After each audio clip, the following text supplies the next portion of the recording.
La radio est un art aveugle. Yeah, it's quite cool. Et ensuite, Au début, c'était des déformations, c'était des coupures. il y avait un crocodile qui dormait dans l'herbe. Et ensuite, les bébés sages, ils s'étaient perdus. Énormément, très méchants.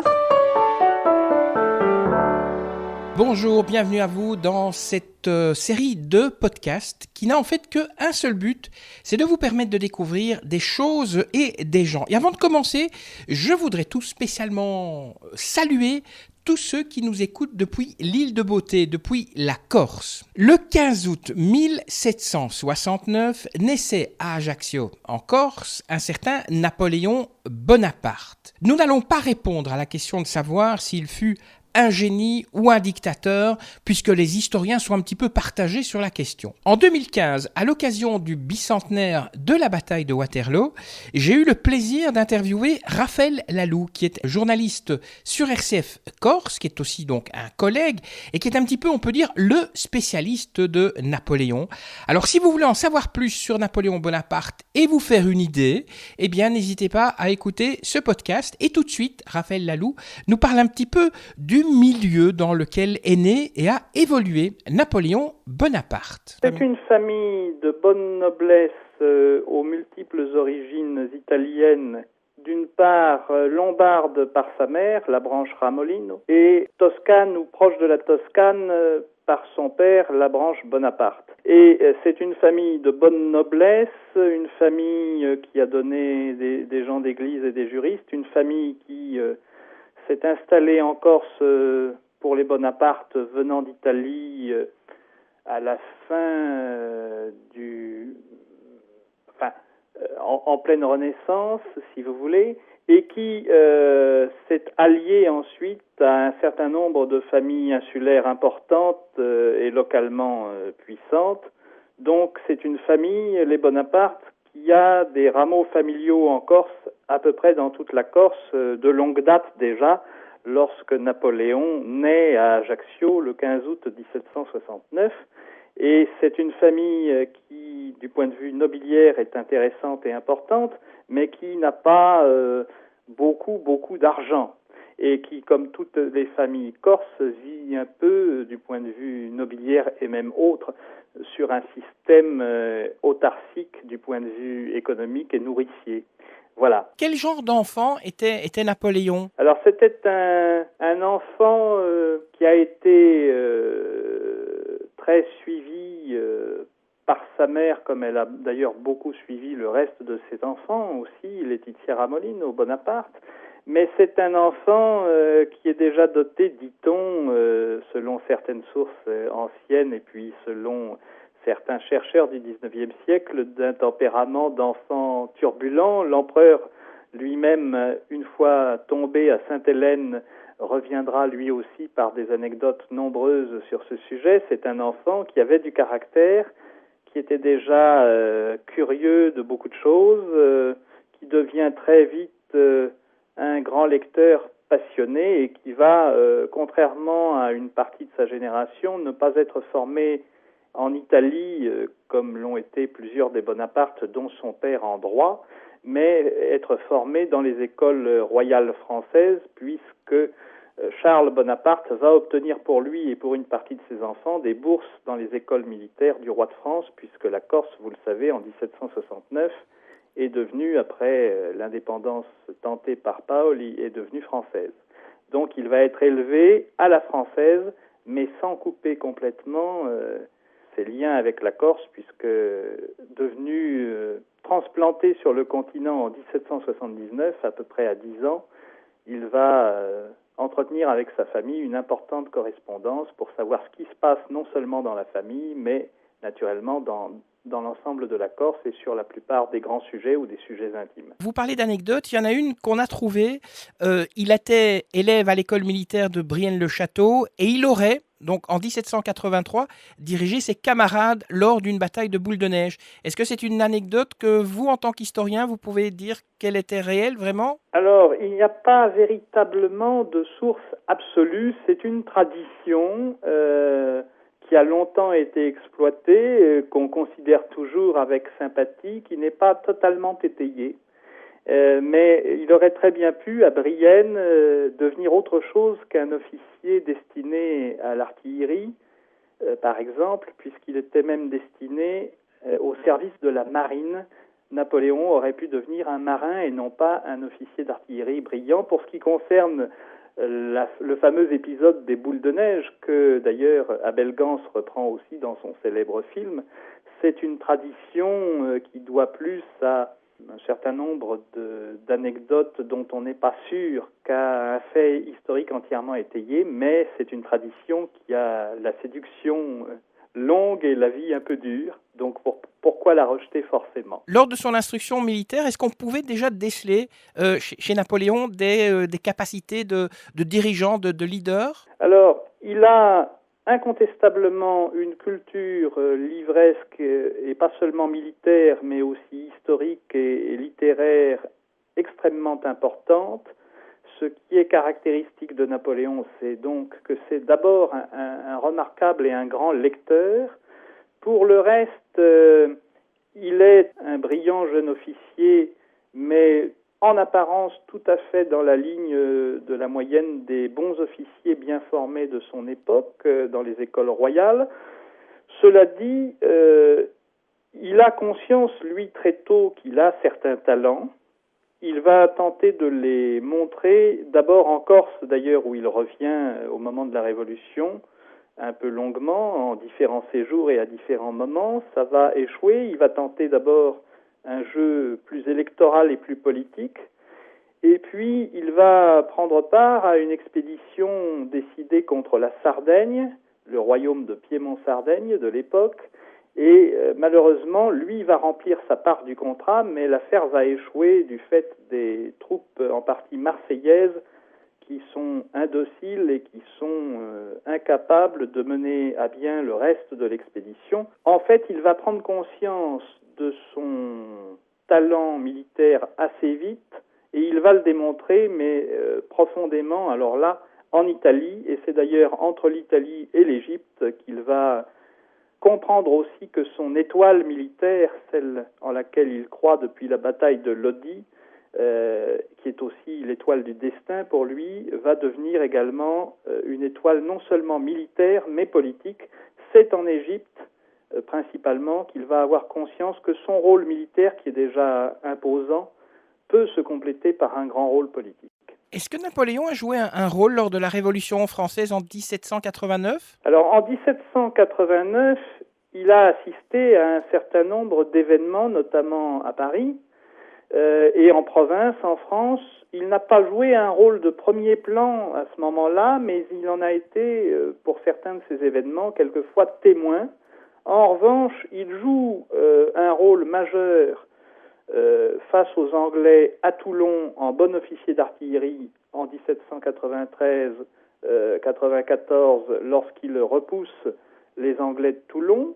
Et puis, naturellement, il joue surtout un rôle essentiel dans les manières dont on a maintenu la République à différents moments, notamment lors de la fusillade de Saint-Roch, de l'église Saint-Roch, face à des révoltés royalistes en 1795. C'est lui qui opère le sauvetage de la République à ce moment-là, à Paris.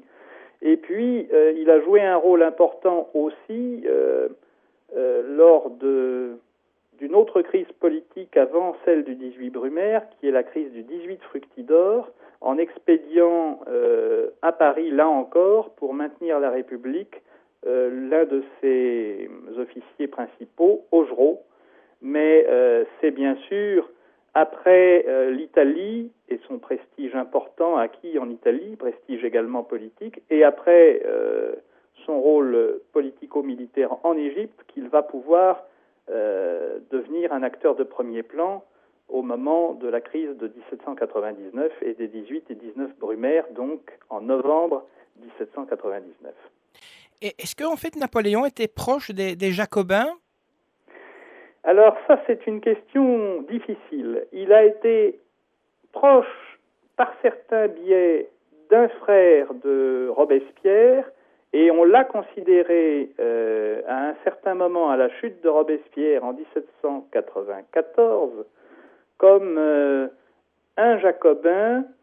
Il en était proche par certains côtés, mais en même temps, il se méfiait beaucoup de certains aspects dictatoriaux et très violents de la répression robespierriste. Et par exemple, il a refusé notamment de servir en Vendée, et il dira plus tard que les Vendéens étaient pour lui un peuple de géants, ce qui relativise tant soit peu le jacobinisme de Napoléon. Cela dit, il s'en est approché à un certain moment, et il a utilisé aussi, surtout, une partie du personnel politique du courant jacobin tout au long de son règne, tout en s'en méfiant beaucoup. Il a été en fait arrêté, parce on pensait qu'il était proche justement des Jacobins, après la chute de Robespierre.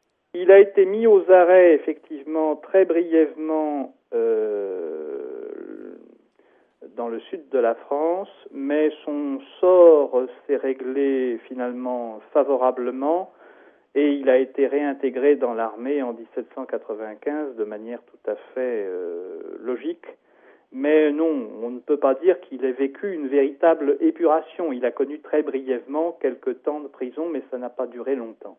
Alors, on en arrive à un moment où Napoléon n'est pas encore empereur et il va commencer sa campagne d'Italie. Est-ce que vous pourriez nous en dire quelques mots ? Oui, alors évidemment, en Italie, où la France connaissait d'importantes difficultés du fait de la coalition à la fois des troupes autrichiennes et des troupes piémontaises, Napoléon va jouer à deux reprises dans sa vie, entre 1795, 1796 et 97, et surtout dans la deuxième campagne en 1799-1800, va jouer en Italie un rôle absolument décisif du point de vue militaire. C'est là, dans les deux campagnes italiennes, qu'il va jouer ses meilleurs éléments tactiques et qu'il va définir sa tactique et sa stratégie de manière particulièrement brillante. Il va en fait combiner plusieurs éléments militaires et plusieurs éléments stratégiques et tactiques, mais il va aussi réussir à foudroyer son adversaire, les différentes coalitions qui lui sont opposées, qu'ils soient des éléments autrichiens, piémontais ou plus tard russes en 1799-1800 avec le général Souvarov. Il va donc, contre ces différentes coalitions qui s'activent en Italie, jouer aussi une partie de propagande tout à fait remarquable et il va donc foudroyer son adversaire par la propagande. Et dans l'un des journaux de l'armée d'Italie dans la première campagne en 1795-96, il ira jusqu'à écrire lui-même que Bonaparte a un œil d'aigle et qu'il va et frappe comme la foudre. Donc vous voyez, ce sens de la propagande, qui est un sens qui passe aussi par la presse militaire, ne lui échappe pas, y compris en Italie. Il va se marier, Napoléon, une première fois, le 9 mars 1796, avec Joséphine de Beauharnais. Qu'est-ce que ce mariage va lui apporter, en fait ? Joséphine de Beauharnais a été, en somme, avec les aléas que cela comporte, le grand amour, vraisemblablement, dans sa vie. Mais au fond, c'est une personnalité tout à fait étonnante, Joséphine. C'est une de ces belles et frivoles personnalités des îles. Elle est de la Martinique. Elle est issue d'une vieille noblesse. Elle avait épousé un général de la Révolution, Alexandre de Beauharnais, qui a été un aristocrate guillotiné, d'ailleurs, mais un général révolutionnaire. Et elle a un entre-genre politique, elle a des relations dans le tout Paris politique et artistique et mondain de l'époque. Et non seulement elle apporte à Bonaparte, jeune officier ambitieux, une certaine forme de séduction qu'il connaît mal, parce qu'il n'a pas tellement l'habitude de cela, ayant vécu dans une famille plutôt sérieuse et stricte jusque-là. Et il est donc séduit par Joséphine pour ce qu'elle est du point de vue sensible et frivole, mais bien sûr, elle lui apporte aussi une aisance de salon, une aisance dans le monde, et puis un entre-genre politique qui va lui servir. Napoléon va partir pour une autre campagne, il va revenir en France en août 1799. Un peu plus tard, si je ne m'abuse, il revient en France. Vous faites allusion à la campagne d'Égypte, naturellement, qui a donc occupé Napoléon de 1798 à 1799. Il revient en France ayant appris de plusieurs manières que le régime était menacé de dissolution, que le régime s'effondrait progressivement et que surtout les monarchistes envisageaient de reprendre le pouvoir sérieusement. Donc, il revient en France avec l'idée de maintenir les acquis de la République et de la Révolution en arrêtant la Révolution, ce que depuis 1789 et 1791, les différentes têtes politiques de l'époque avaient tenté de faire, à la fois face à la terreur et face à l'instabilité de régimes successifs qui, au fond, allaient de coup d'État en coup d'État sans parvenir à stabiliser ou à maintenir ou à établir durablement la République. Donc, il revient en France en 1799, il débarque très vite, il avait été prévenu de la situation, on l'avait d'ailleurs rappelé à plusieurs reprises d'Égypte, et il a fini par échapper une nouvelle fois. C'était vrai à l'aller en Égypte et ce fut vrai au retour. Il a donc échappé 2 fois, si vous voulez, à des dates différentes, à la flotte anglaise. Et donc, il rentre en France et en octobre et novembre 1799, il va se mettre en relation avec Sieyès, figure politique importante, qui a dans l'idée un coup d'État pour sauver certains aspects constitutionnels, maintenir la République et transformer cependant le régime. Et ces gens-là, Sieyès et d'autres, veulent utiliser le sabre de Bonaparte, mais ne veulent pas que ça soit un coup d'État militaire. C'est évidemment l'inverse qui va se passer. Ce coup d'État va se jouer essentiellement à Saint-Cloud, en novembre 1799, et va d'abord mal se passer parce que Napoléon va perdre son sang-froid, son frère Lucien va sauver la question en étant le président de l'Assemblée des 500, et lui-même va finalement reprendre ses esprits et, avec la troupe, renverser la situation. Cela dit, il faut bien se dire que lorsqu'il réussit l'affaire de Brumaire, il n'abolit pas la République, il met un terme aux errances et aux difficultés de la Révolution, errances et difficultés ou instabilités qu'on essayait de résoudre depuis 10 ans. Napoléon est consul, il devient empereur. Comment est-ce qu'il est en fait devenu empereur ? Par un procédé et un choix parlementaire des chambres et par le fait que on sentait bien que Bonaparte avait une étoffe politique. On avait un problème quant à sa succession, puisqu'il n'avait pas, comme vous le savez, d'enfant avec Joséphine.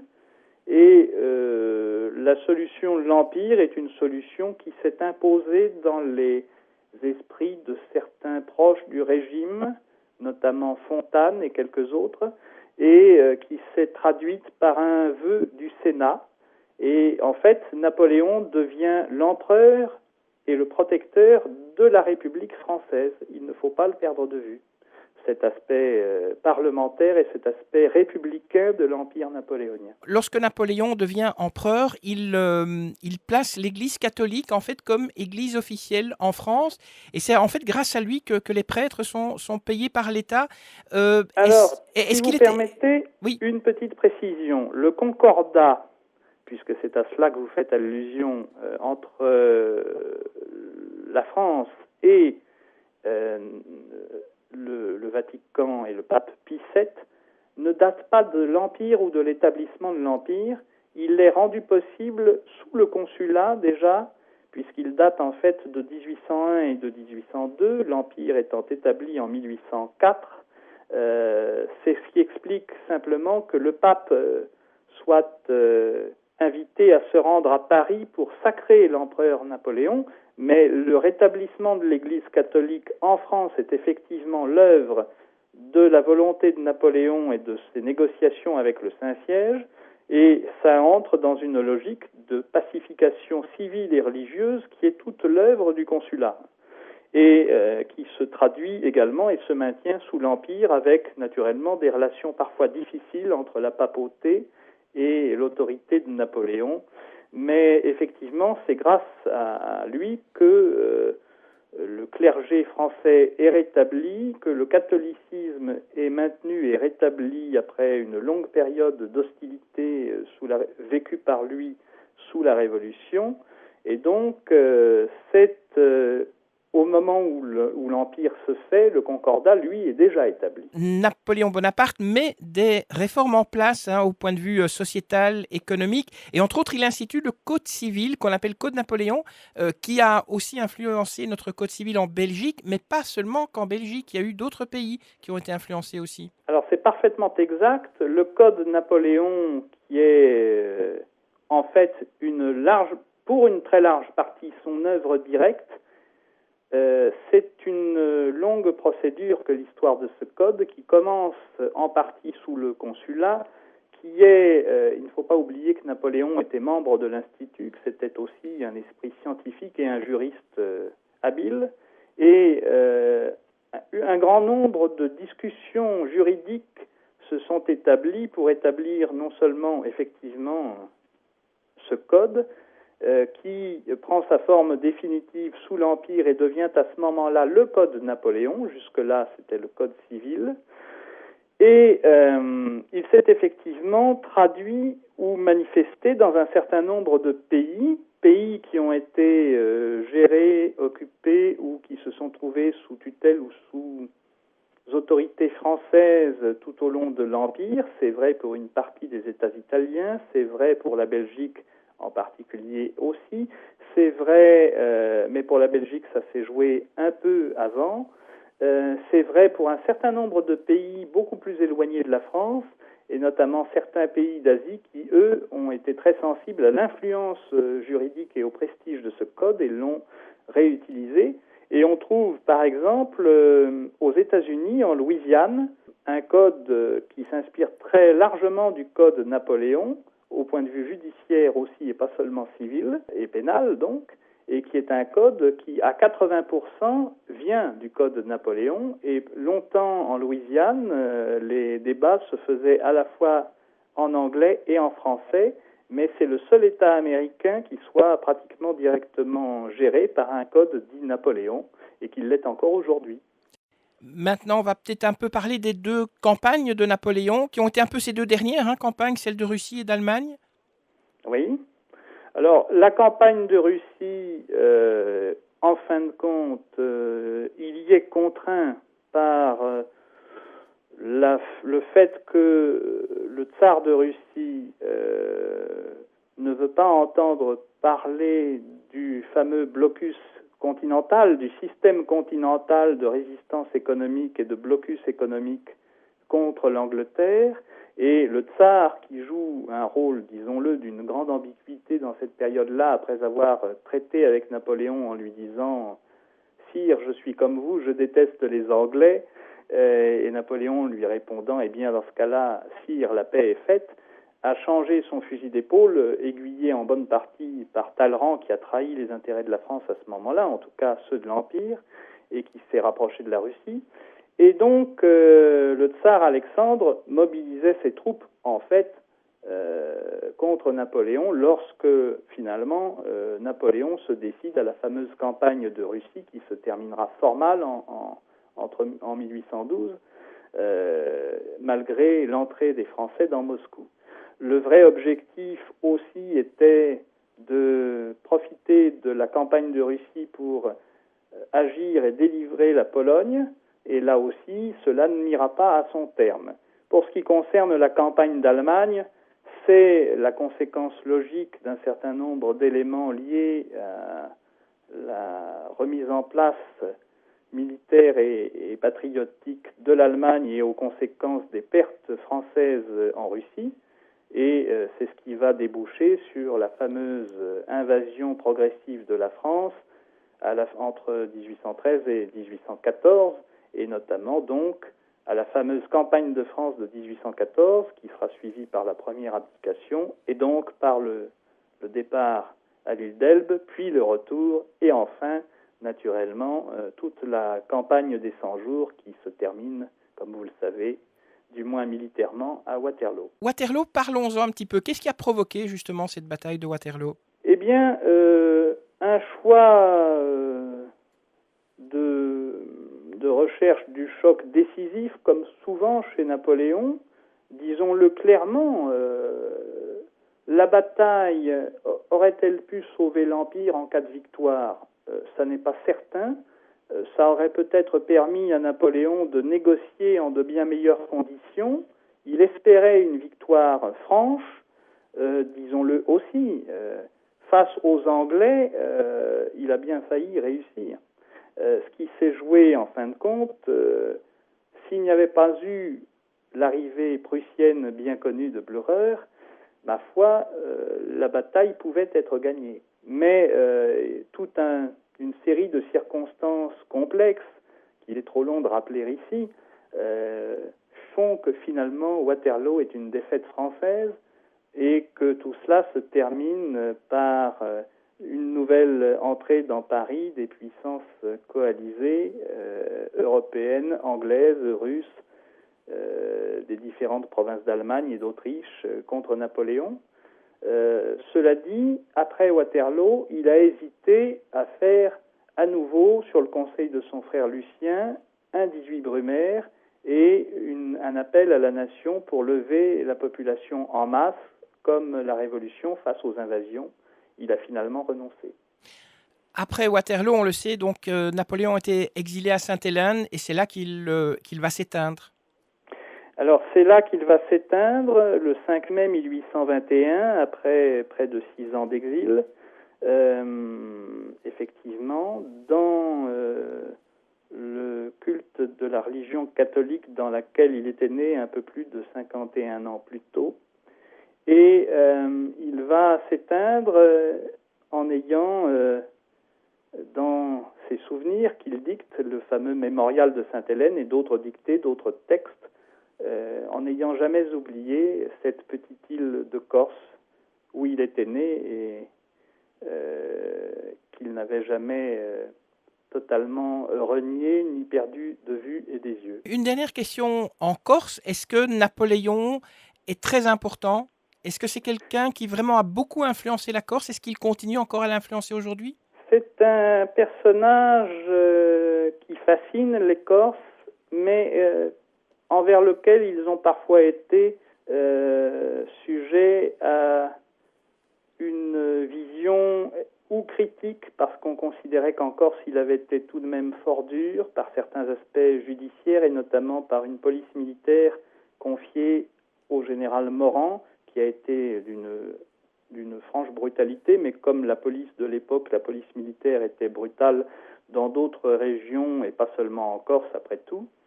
Et puis, on n'oublie pas malgré tout le prestige considérable de l'homme, l'aspect fondamental du législateur, les arrêtés Miot en faveur de la Corse du point de vue de la politique de succession et de la défense des terres.